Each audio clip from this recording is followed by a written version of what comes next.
இந்தியாவுக்கும் சவுத் ஆப்பிரிக்காவுக்கும் நடந்த second T20ல India தோத்து போயிருந்த நிலையில சவுத் ஆப்பிரிக்காவோட கோபக்கார லெஜண்டான டேல் ஸ்டெயின் இந்தியாவோட டாக்டிக்ஸ கிழிச்சு தொங்க விட்டுருக்காரு. டேல் ஸ்டெயின் என்ன சொல்லிருக்காரு? இந்தியா தேவையில்லாத எக்ஸ்பெரிமெண்ட் எல்லாம் பண்ணி தோத்து போயிடுறாங்க. உங்களோட பெஸ்ட் பேட்ஸ்மேன் தான் நம்பர் 3ல வந்து விளையாடணுமே தவிர அக்சர் பட்டேல் இல்ல. நீங்க என்ன பண்ணீங்க? அக்சர் பட்டேல நரிகள் கூட்டத்துக்கு நடுவுல தள்ளி விட்டீங்க. இதனால என்ன ஆச்சு? அவர் வெறும் 21 பந்துகள்ல 21 ரன்கள் அடிச்சு இம்பார்ட்டன்ட் ஓவர்ஸ் எல்லாம் வேஸ்ட் பண்ணிட்டாரு. சுப்மன் கில் அவுட் ஆன உடனே நீங்க ஒரு ரைட் ஹேண்டரான சூரியகுமார் யாதவ் தான் உள்ள கொண்டு வந்திருக்கணும்.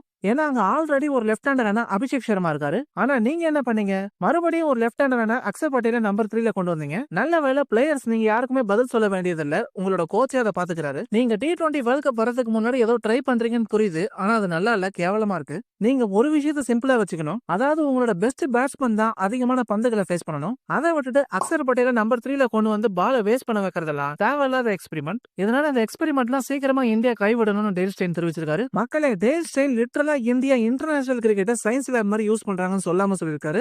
ஆனா உண்மையை சொல்லணும்னா நம்மளோட கெமிஸ்ட்ரி டீச்சர் கூட நம்மள இந்த அளவுக்கு எக்ஸ்பெரிமெண்ட்ஸ் பண்ண விட்டதில்ல. ஆனா கம்பீர் வால்டர் ஒயிட் மாதிரி எக்ஸ்பெரிமெண்ட்ஸா பண்ணி தள்ளிக்கிட்டு இருக்காரு. சோ மக்களே, அக்சர் பட்டேல் நம்பர் 3ல விளையாடுறது அவசியம்னு நீங்க நினைக்கிறீங்களா? கமெண்ட் செக்ஷன்ல சொல்லுங்க. அப்படியே நம்ம வீடியோஸ் உங்களுக்கு பிடிச்சிருந்தா லைக்கும் சப்ஸ்கிரைபும் பண்ணி சப்போர்ட் பண்ணுங்க.